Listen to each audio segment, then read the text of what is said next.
guys, welcome to this latest episode of the Mufasa Sports Club. As you already know, make sure you subscribe to the channel, you share the videos, comment on the videos, let your people know about the channel. Let's spread the love among the community. Let's make this channel the best channel on YouTube. I appreciate the support once again that you guys keep on pouring onto the channel, and we are going to be talking about the trades. Pretty much, this is the off season for the NBA right now, with the Oklahoma City Thunder winning their championship. Once again, congratulations to them. It's now time for the off season, and off season means contract extensions, trades, draft. So we're gonna be talking about the additional trades that have occurred in the NBA after the Kevin Durant trade, and we're also going to talk about the first run of the NBA draft that has happened already. All right, let's just dive right into this. The Boston Celtics are currently on a crazy run. They are, as expected, because they had a $500+ million payroll for this upcoming season, and with Jason Tatum being out for the season, I was expecting them to, shed some salaries and try to get under the tax, because I'm thinking they're punting the season and will be back, the following season. That was my prediction for the Celtics, and the moves that they're making. With Brad Stevens at the reign, are definitely confirming what I was expecting for the Celtics. I wasn't expecting it to be this quick and this drastic, but it's been amazing. I gotta tip my hat off to Brad Stevens, who was already able to save $250 million to the ownership in terms of luxury tax for this season for the Celtics. They were able to trade Jrue Holiday to the Portland Trail Blazer and got in return Anthony Simons and 2 second-round picks. Of course, the trade is not going to be valid until July 6th, which is the beginning of the new NBA season. But it's official. So Jrue Holiday, I'm not necessarily expecting him to stay in Portland, just like the first time he was moved from Milwaukee to Portland before getting to Boston. I'm expecting him to be moved again, or he might be a buyout candidate down the line. So let's be on the lookout for that. Reports are currently saying he's not happy, which I understand. Jrue Holiday is still a very good player who can contribute to a championship team, and I just don't think the Trailblazers are currently in that championship window. So I can understand why a player like Jrue Holiday would not want to stay in Portland, but it's the business of the NBA, and the Celtics just needed to move on from that salary commitment that they had within the next 2-3 years with him. So that's why they moved away from him and get an expiring contract with Anthony Simons, who is a good 3-point shooter with a little bit of playmaking ability. So that kind of fits in the mold of what Joe Mazzulla wants in his players. But definitely, at least having that expiring contract is definitely setting the Celtics up in the future in terms of cap space and retooling when Jason Tatum gets healthy and comes back. So very good move on the Celtics, and knowing that they're not really playing for any championship next year. And let's see what happens with Jrue Holiday. And this wasn't the only move that the Celtics did, because they also got rid of Kristaps Porzingis in a 3-team trade, where Porzingis is going to the Atlanta Hawks. The Celtics get George Niang and a second-round pick again, and the Brooklyn Nets get Terrence Mann and Drake Powell, who was drafted today. So it was a pick that the Nets were able to get from Atlanta that they converted today. We're going to talk about the draft later on, but it resulted in them drafting Drake Powell today off of this trade. Again, another salary shedding move from the Celtics here. Once again, because I don't think they'll be super competitive this season. They're not going for a championship. So moving away from Porzingis and Holiday is what's helping them, save around $250 million in terms of luxury tax, and now helps them being under the second apron. And actually, I think under the tax for now, and they're not even done yet. So it's going to be interesting to see what they do next. And obviously, they get George Niang, a Boston native, but on an expiring contract as well. So you can see the trend that Brad Stevens is going towards here is basically what Daryl Morey did 2 years ago with the Sixers as well, creating some cap space by acquiring some expiring contracts that you could either free up at the end of next season or renegotiate, but with you holding the cards there. So that's on the Boston side. The Hawks getting Kristaps Porzingis is them definitely showing Trae Young and the core that they have out there with Jalen Johnson, Dyson Daniels, that they are actually serious about winning, especially in the Eastern Conference, where with so many uncertainties next year, they feel like there might be a path to a second round conference finals, or why not an NBA finals, just like the Pacers eventually did. So with the, like I said, the uncertainties with the Celtics, with the Bucks and the Sixers, and even with Indiana now with Tyrese being out for almost like the whole season next year, along with Darius Garland being out for 4 or 5 months with the Cavs, and the struggles with the coaching staff and what's gonna happen in New York.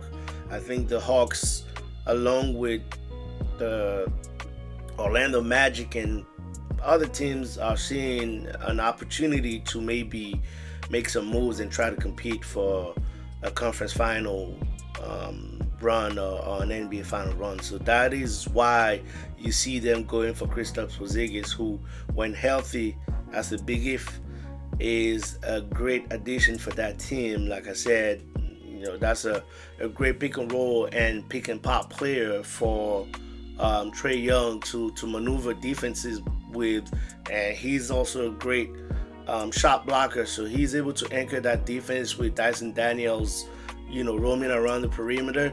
So that's really a great addition for the Hawks. If they can manage to keep this guy healthy, he could be a difference maker in Atlanta. So I like this trade for the Hawks. It's just a matter of figuring it out, especially with this weird injury that he had this season. It's a matter of figuring out whether Porzingis can stay healthy or not. But it is at least an aggressive move that is going to be able to satisfy the core and the vision that the front office has out there for the Hawks. So I like that move for the Hawks. The Brooklyn Nets acquired Terrence Mann and a pick, which ended up with Drake Powell, like I was mentioning. They're in a rebuild mode. There's no rush there, which is something that we're gonna discuss later on also today, because they're able to just draft 5 first-round picks. They kept all the first-round picks. So what they're doing right now is, being the facilitator for some trades by getting some salary dumps and continuing to just slowly but surely rebuild the entire roster. So that's pretty much what it was for that trade. And then you have the Washington Wizards that sent Jordan Poole and Saddiq Bey to the New Orleans Pelicans in return for CJ McCollum, Kelly Olynyk, and a second-round pick. It's a pretty even move, honestly. The Wizards are not, they're on the rebuild path as well, so they're just acquiring some veteran presence with CJ and Kelly Olynyk there to, surround their young core. But I just feel like it's becoming too many veterans out there with Marcus Smart already and Chris Middleton out there. You now adding these guys. Are you really getting playing time to your young cores out there? That's one of my questions for the Wizards. But on the Pelicans side, I like Jordan Poole getting into that backcourt now for the Pelicans. I think if they are able, that was just one of the teams out there in the West that was tremendously hurt by injuries this season. So they have a nice core out there with Trey Murphy, Herb Jones, of course. Zion Williamson is a big if. It's gonna be interesting to see how they move, but I like Jordan Poole going back to the West, where his scoring ability could be also interesting for that team, and we'll see how it goes. But yeah, I like that trade for the Pelicans, also with Joe Dumars taking the reins out there in the front office and trying to shake things around a little bit. And obviously Sadiq Bey is also a question mark out there in terms of health. That's pretty much what we have so far. I think we have a Mark Williams trade that happened also earlier today. He's going to the Phoenix Suns from Charlotte. All the details of the trade still need to be completed and provided, but that's another trade that happened, and that's just the Suns basically improving the front office, the front court depth. They definitely in need of a center, so he does provide some size and rebounding ability out there, and it's gonna be interesting to see how this whole thing pans out there. But back to the NBA draft and the first round that happened in Brooklyn. Obviously, as we were expecting, Cooper Flag was selected number 1 by the Mavericks. Nothing to say out there. I think he complements what they have out there right now with Anthony Davis, Derek Lively, the extension of Daniel Gafford. Interesting to see what they'll do with PJ. We'll go into depth on that in our offseason guide, breakdowns of teams later on, but nothing surprising there. Flag, very good prospect, two-way player who could be a defensive presence, but also be able to contribute offensively. I love that for the Mavericks, especially after the whole turnaround with Luka Doncic out there. Great blessing in disguise for the Mavs. The Spurs, with no surprise either, grab Daniel Harper after the second pick of this draft. I love the pick. Nothing super surprising too. There were some conversation between him and Ace Bailey, depending on whether you draft the best talent available, if you go with the fit, and the Spurs just went with the best talent available in their opinion, in my opinion as well. So as a point guard, pretty big point guard, like I said, he got some Cade Cunningham comp in my opinion, and I just love that for the Spurs. I'm kind of questioning now whether they're gonna keep all the guards between Stephen Castle, who was just Rookie of the Year, De'Aaron Fox that they traded for, and now Dylan Harper. Is it maybe coming off the bench and first year or two with the Spurs, or is he gonna be maybe playing some small forward role at some point? It's gonna be interesting to see how they move, especially with De'Aaron Fox, who's going to be due for an extension soon. Got two lefties as point guards there, and I'm just curious to see what kind of transition they have with these guys, and whether maybe they just don't extend De'Aaron Fox and rely on Dylan Harper. But the future is absolutely bright in San Antonio with Victor Wembanyama and the plethora of picks that they still have. So like that pick for the Spurs. The Sixers, my 76ers, go ahead and draft VJ Edgecombe from Baylor, 6'4", 6'5", guard, combo guard, most likely shooting guard, who is a defensive mind guard. I can understand why Daryl Morey went that route. My assumption was Ace Bailey, but I think with everything we heard about Ace Bailey so far, and him refusing to work out for the Sixers after scheduling a workout with them, probably made the Sixers go a different route and draft VJ Edgecombe, who I also had on my radar. Is just Just like the Spurs, is gonna be interesting to see now. Do you bring Quentin Grimes back and have a backcourt of Jared McCain, VJ Edgecombe, Tyrese Maxey, and Quentin Grimes? And then what do you do with, Lonnie Walker and Jared Butler? It's just pretty much a whole bunch of guards out there that they just need to figure out what they're doing with, and they definitely now need in this offseason to make some trades, some moves to be able to improve their front court depth. Right off the top of my head, you only got Justin Edwards, Paul George pretty much out there, and Kelly Oubre, who could, play the 3 or the 4, but as an undersized forward. So you definitely need to improve that. Maybe bring Gershon Yabusele back. Not sure if that's gonna happen, but good move for the Sixers based on the conditions right there in the environment, with Ace Bailey not interested allegedly to come into the Sixers. So I like that for the Sixers. The Charlotte Hornets go and get Con Canupo from Duke. Again, very good shooter, one of the best shooters in that draft, who comes and add to Brendan Miller and LaMelo Ball out there. So it will be the Hornets are still in that quote-unquote rebuild out there as well, and it's just now time for them to maybe start making some moves to be a little more competitive, especially once again in this Eastern Conference. It might be time for them to make a move, like I was saying, just because the East is so wide open, and it might be a good year for them. 5th pick in the draft, Ace Bailey, who gets drafted by the Utah Jazz, and it's been interesting. It's an interesting pick because he's one of the players that I think has one of the most highest upside in this draft, but I don't know what his camp and himself have been doing by not going to any workouts, putting some messages out there allegedly about not wanting to be drafted by some teams, which the Jazz were part of, but they pretty much dismissed all that and still went ahead and drafted him. I think his goal is to try to be a number 1 option and have as many shots as possible from day one.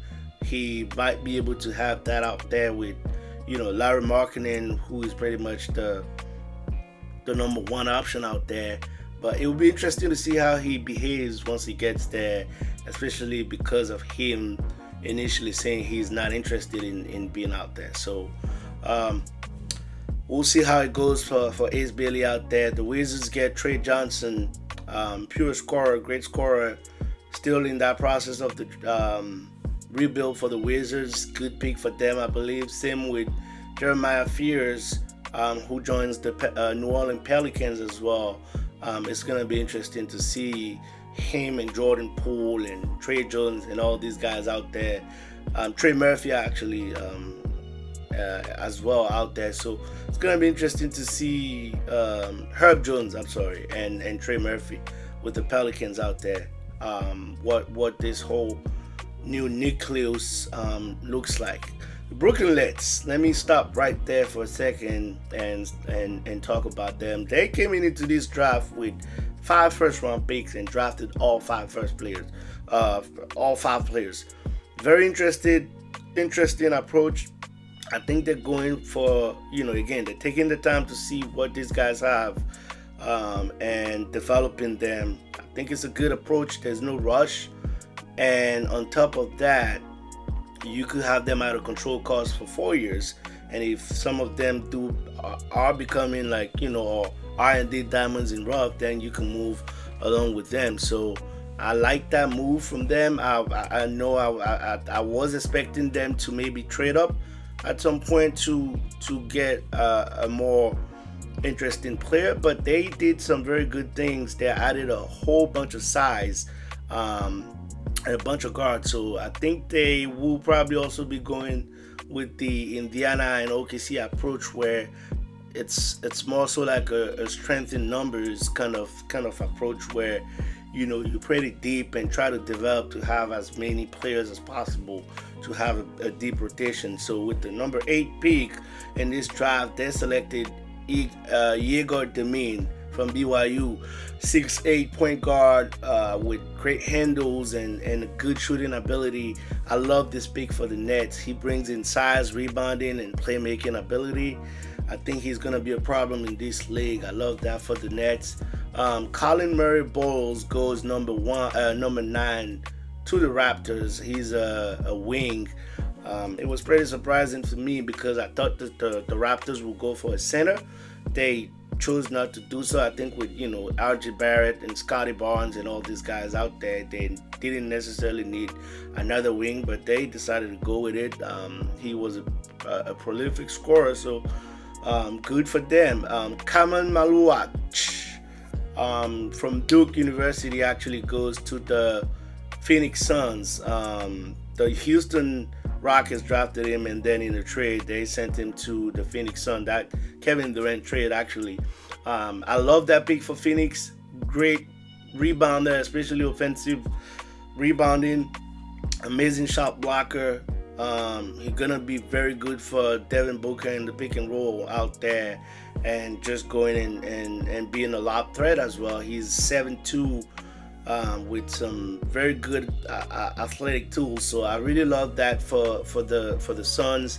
I think him and Mark Williams, if he stays healthy, that's a good center rotation out there for the Suns, and it's gonna be interesting to see how he develops. The Trailblazer draft Cedric Howard and trade him to the Memphis Grizzlies, actually for a first-round pick, another first-round pick, and 2 second-round picks. Grizzlies definitely showing here that they wanted Cedric Howard, who is a guard/forward as well, and it's quite interesting also because they have Jalen Wells out there now. You're questioning whether they keep Santi Aldama or not, but we'll see how it goes for the Trailblazer. The Chicago Bulls go ahead and draft Noah Esenge, and I think that's a good move for the Bulls. A good French player who was already playing in the German professional league, and I think comes in and would be able to contribute right away.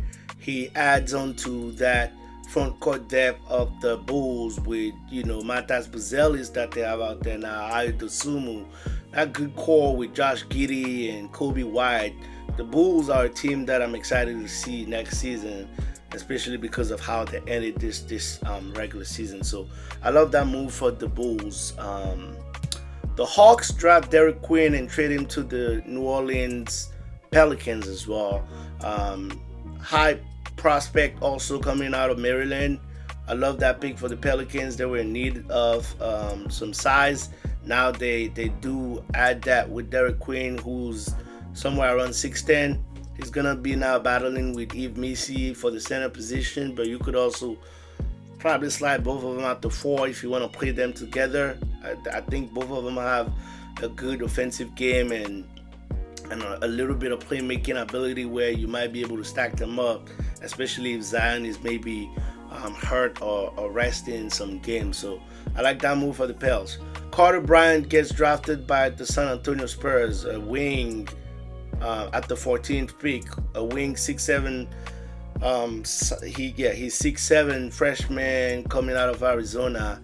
I like the pick for the Spurs. They continue to, they already got heavy, so now they're improving the depth on the front court and adding on to what they already have with Devin Vassell, Harrison Barnes, who is actually, on the verge of retiring. I'm assuming within the next year or two. So that's a good core out there. Jeremy Sohan was the guy that I was missing for the Spurs.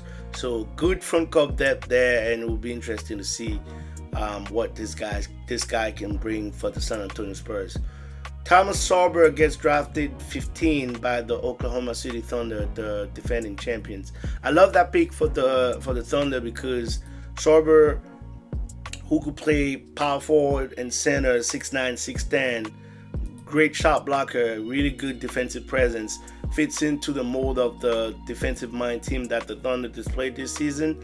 And I love that pick because it allows Chet Holmgren to now be moved to the 4 if he wants to be, because you still got Isaiah Hartenstein, and if he pans out to be a good player, you have your center, and you can move on from Isaiah Hartenstein in the next years if the money is now becoming an issue out there, especially with Chet and J Dub and SGA that are gonna be commanding big money soon. So love that draft for the Oklahoma City Thunder. Young Henson gets drafted by the Portland Trail Blazers, and it's an interesting pick because he was supposed to be going in the second round based on a whole lot of mock drafts, but the Trailblazers swing for him out here, 7'2", 7'1" center from China, with some good playmaking abilities and obviously shot blocking and rebounding. It's just going to be interesting to see what they do, because now that's they got 4 centers now, and between Robert Williams, DeAndre Ayton, Donovan Clingan that they drafted last year, and now Yang Henson, I think they're gonna they definitely have to move away from some, obviously for some centers, and I think the Lakers will definitely be looking their way, maybe the Golden State Warriors or the Sixers. Who knows? We'll see. Walton Clayton Jr. from Florida, the defending champions, college, get drafted by the Utah Jazz again with a trade that they had with the Washington Wizards. Love the pick for the Jazz. Continue on building scoring ability out there. A wing is gonna be fun. Just continue developing these players. No rush. It's Utah, so I love that for them. Nolan Traore, French player, also drafted by the Nets again. Same mindset. They just need to continue developing. I think Nolan comes in and brings them, that playing ability as well, because he's a guard, but a big guard. And this is actually making me wonder what they're gonna be doing with Cam Thomas, because they drafted a couple of guards tonight, and I'm curious to see what they doing with Cam Thomas.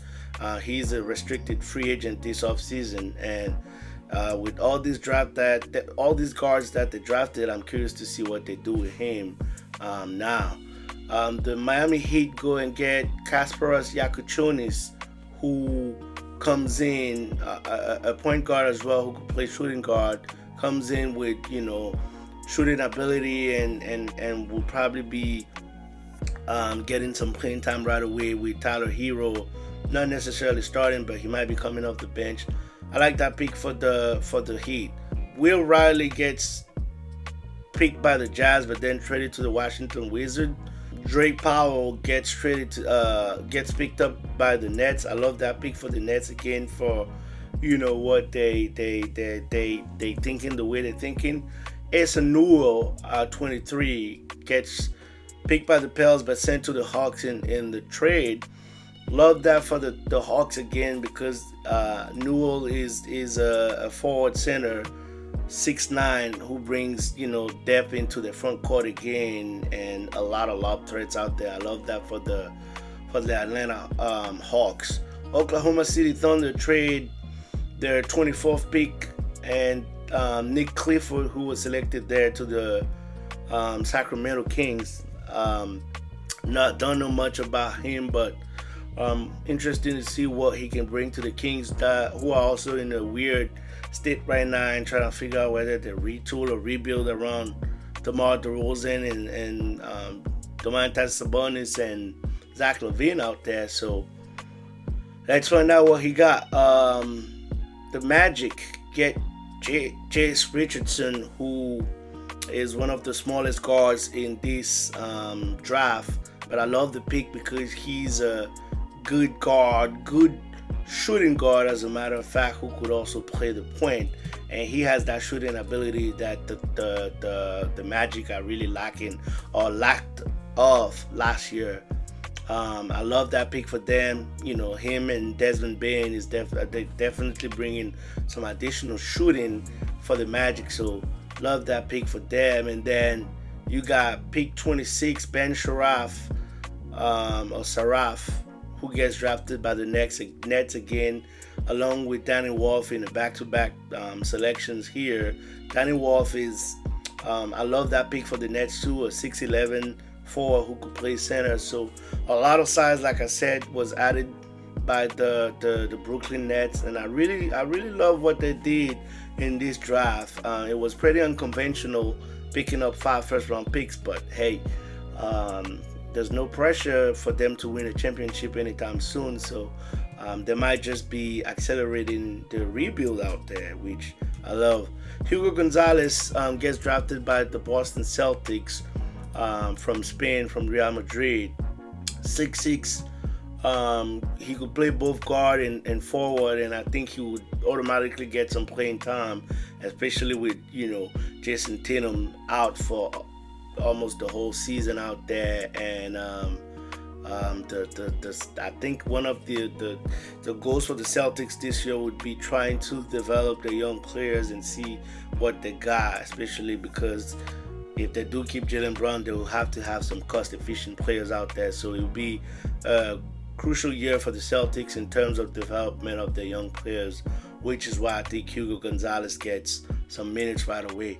The Suns draft Liam McNeely and send him to the Charlotte Hornets. 6'7" forward. Love that for the Hornets in terms of size. They're still on the development end of the game out there, so I like that with Brandon Miller, like I said, and LaMelo Ball.